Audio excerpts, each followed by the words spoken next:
Are you aware of my letter of peace to your king? I am not. Take this as a warning to your king. I will keep you guessing and scared. You will watch your borders and your back, and your manners are bound sooner or later to be French. I will offer no more letters of peace, and I will take the lack of a swift reply as an act of disrespect. You think you're so great because you have boats! At this time, the European coalition remained unaware that they had awakened a sleeping lion. Upon his return, Napoleon crowned himself emperor. 1 year later, Napoleon launched the Battle of Austerlitz. Even facing the combined forces of the Tsar and Austria, Napoleon confidently secured victory. He commanded his troops to encircle the enemy, driving them onto a frozen lake. Then he ordered his artillery to open fire on the Russian army.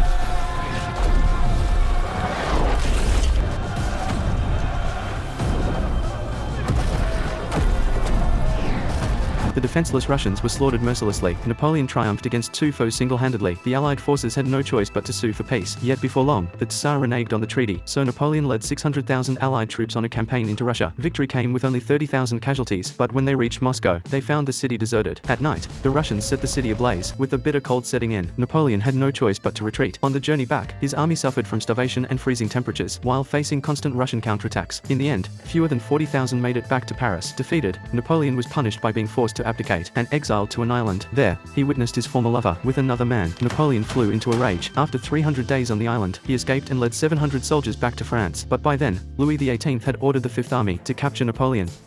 Do you recognize me, soldiers? I miss you. And for our victories together. Thus, Napoleon secured the allegiance of his former troops without firing a single shot. He then returned to seize control of France once more. Upon learning the news, European nations swiftly assembled the Seventh Coalition and resolved to unite in a concerted effort to crush Napoleon. And his lack of simple good manners.